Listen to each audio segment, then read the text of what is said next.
Welcome to RAW Confession. If you like crazy, unbelievable stories, make sure to subscribe and hit the bell so you don't miss them out. Let's hop into today's story. My wife's sister was trying to distract me, and it was a well-thought-out plan. But why? It was just the four of us that evening: my wife Lisa, her sister Karen, and Karen's husband, Mark. A simple gathering, or so I thought. The night was warm, the pool inviting, and the plan was to relax and enjoy some drinks by the water. Nothing out of the ordinary for two couples who had known each other for years. But right from the start, Karen seemed unusually focused on me. Every few minutes, she'd find some excuse to pull me away from the pool and into the house. "Can you help me grab more ice?" she'd ask, or, "I need a hand in the kitchen." At first, I didn't think much of it. Maybe she just needed extra help. But as the evening wore on, the excuses piled up, and her behavior grew stranger. Every time I tried to return to the pool where Lisa and Mark were, Karen would call me back. Her tone was playful, but there was something off about it. Her hand lingered too long on my arm. Her smile was too inviting. I wasn't sure what to make of it. I thought maybe I was reading too much into things.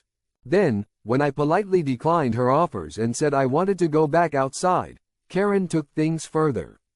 She didn't just flirt or try to keep me talking, she took it to the next level. Suddenly, right there in the hallway, she undressed completely. She stood there naked and begged me for sex. I was shocked, completely caught off guard. Karen, my wife's sister, was standing there, pleading with me like it was the most natural thing in the world. My mind raced. I didn't understand what was happening. Why would she do this, and where was Lisa? Part of me was tempted. I won't lie. I'm not a religious man, but I have my own relationship with God. I try to live by Christian values, especially when it comes to loyalty and morality. The temptation was real, but the power of reason prevailed. I couldn't give in. It didn't matter how desperate Karen was or how strong the temptation felt. In that moment, I knew this was wrong. I refused her, telling her this wasn't right and that I couldn't do this. Karen looked stunned, as if she couldn't believe someone would say no. But I wasn't about to betray my wife, no matter how strange and unsettling the situation had become. Karen didn't want to give up. After I refused, she grabbed my hand, holding on tighter than I expected. Her wide, desperate eyes searched my face as she asked, "Why? Why are you refusing? Am I not your type?" I felt cornered, but I didn't want to be harsh. I tried to explain it to her as gently as I could. "Karen, you're a beautiful woman. Anyone else in my position probably wouldn't have thought twice about your offer, but sometimes there are people with a firmer position on things." She didn't take the answer well. Instead of backing off, Karen grew more determined, her grip tightening on my hand. She started trying to manipulate me, her voice soft and persuasive. "It's just a small experiment," she said. "There's nothing wrong with it, really. No one has to know. It's harmless." I stood there, listening to her desperation and feeling increasingly uncomfortable. Her words swirled around in my head, but something felt off. It wasn't just her odd behavior, it was the whole situation. The way she had been pulling me aside all night, the way she was now begging for something that felt far from a harmless experiment. Then it hit me. This wasn't some moment of madness or a spontaneous urge. This was a real, thought-out plan. Karen had been working all night to get me away from the pool, away from Lisa, and keep me distracted. But if this was a plan, the question that gripped me harder than Karen's hand was, where is my wife, and what is going on here? I knew I had to find out fast. Before I acted, I hesitated. My thoughts rushed through my mind like a storm. What if this was some kind of test, a prank to see how far my loyalty could stretch?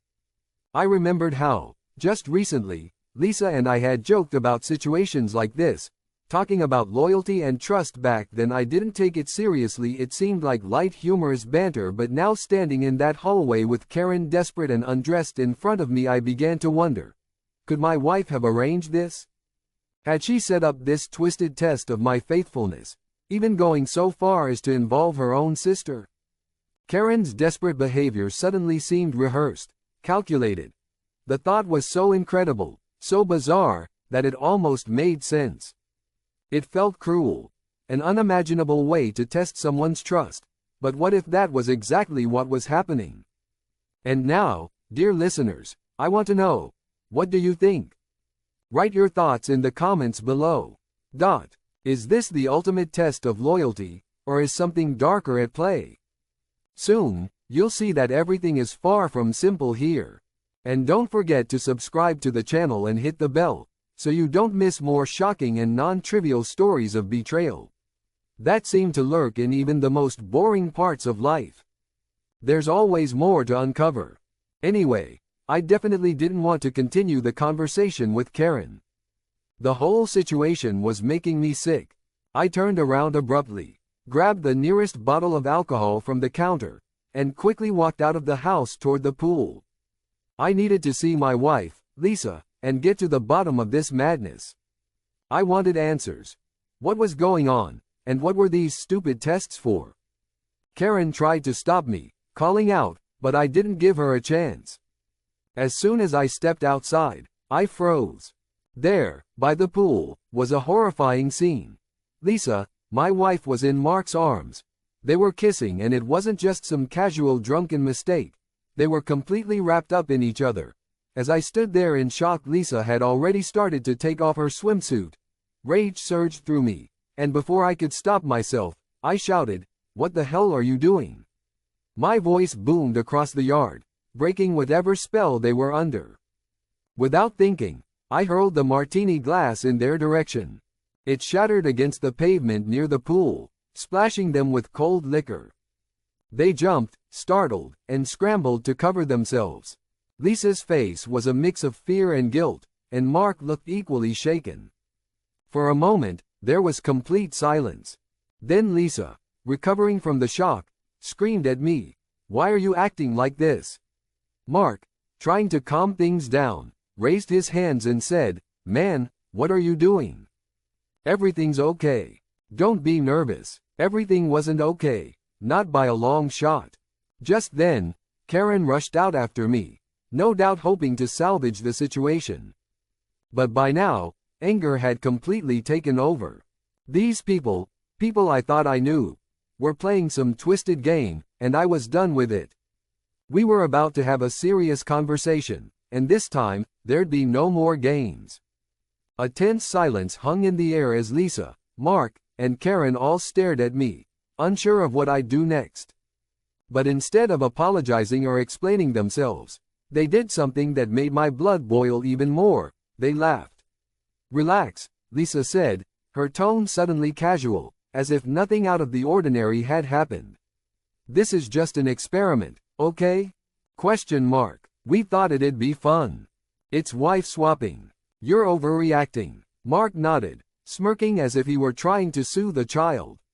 "Yeah, man, people do this all the time. It's not a big deal. It makes people happy, you know? Helps couples grow closer." I could feel my heart pounding, but before I could respond, Karen chimed in with a sly smile. "Honestly, what's the problem? Why didn't you want me earlier? Am I not cute enough for you? You could have had some fun too, you know." I stared at them, stunned. They were serious. They actually believed that this twisted game was something I'd just go along with. It wasn't just about the betrayal anymore. It was about how completely disconnected they were from reality, my reality. "You're all insane," I finally snapped, my voice trembling with rage. "This is not normal. This isn't some experiment. You've crossed every line. Do you have any idea what you're doing to me, to our marriage?" Lisa rolled her eyes, looking bored. "God, you're so old-fashioned. This is the 21st century. You're just insecure because you don't understand people do this all the time. It's freeing." I couldn't believe what I was hearing. Insecure? I yelled, fists clenched. "I'm standing here watching my wife undress for another man, while your sister tries to throw herself at me, and you're telling me I'm insecure?" They all started talking over each other, trying to convince me that I was the one being unreasonable. Karen giggled and teased me again, saying, "You didn't even want me. I thought men were supposed to like this sort of thing." "That's enough," I shouted, silencing them. I could feel the fury rising, my hands shaking as I struggled to keep control. "Do you hear yourselves? Do you have any idea how disgusting this is?" And then, in their desperation to justify themselves, the truth came out. Mark, trying to calm things down, said something that made everything clear. "Look, we've been doing this for a while, okay?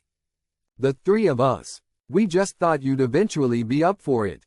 We didn't mean to hurt you." It hit me like a punch to the gut. They had already crossed that line a long time ago, behind my back. This wasn't just some impulsive experiment. They had planned this. The three of them conspiring together, had been intimate for who knows how long. And now they wanted to drag me into it. They wanted me to join their twisted little game. I stood there, furious and disgusted, staring at the people I once trusted. This was never about happiness or fun. "You betrayed me, all of you." They looked at me, still trying to make me feel like the one who didn't get it, but I knew better. This wasn't freedom. This was betrayal, plain and simple. And I wasn't going to let them twist it any other way. Lisa suddenly spoke up, her voice oddly casual for the situation. "You know, when Karen and I were in college, we swapped boyfriends once. It was fun, actually, just something we did for the thrill of it. After all these years, we remembered that experience and thought we'd try it again. But of course, you ruined everything. I knew you were a gloomy man, but I hoped you'd loosen up at least a little." I nearly collapsed from shock upon hearing her words. My own wife confessing that she and her sister had been involved in this kind of behavior before, and thinking it was perfectly fine to spring it on me now. I couldn't believe what I was hearing. I turned to Mark, the only person who I thought might still have some sense left in him. "If these two women have been crazy for a long time, then what about you, Mark? I thought you were a responsible, normal guy. Are you a man or just a yard dog following your instincts?" Mark laughed, brushing off my accusation. "There's no need to insult me, Ron. I'm just trying to live a little." He paused, then his face turned serious as he suggested, "Look, why don't we all just calm down, have a drink, relax? Ron, let's try it all together, right here, right now. You'll see, it'll feel good, trust me. You just need to let go. Drink a little more to take the edge off." I stood there, absolutely crushed by the absurdity of what I was hearing. My wife, her sister, and Mark, the man I thought was a decent human being, were all part of this twisted plan to drag me into their chaos. Despair took hold of me as I realized how far gone they all were. My mind raced for a response, something to make them understand just how far they'd fallen. "So you think you're modern sexually advanced, huh? You must think you're so hot, don't you? Well, guess what, we are not on the same path." Without waiting for a reply, I stormed into the house, my heart pounding with a mix of anger and disbelief. My eyes landed on a fire extinguisher hanging by the kitchen door. I grabbed it, determined to make my point. I marched back out to the pool, where they were still lounging, waiting for me to join their sick game. I yanked the pin from the extinguisher and pointed it straight at them. "Cool down, you bastard," I shouted. "You wanted fun? Well, here's your foam party." I squeezed the handle,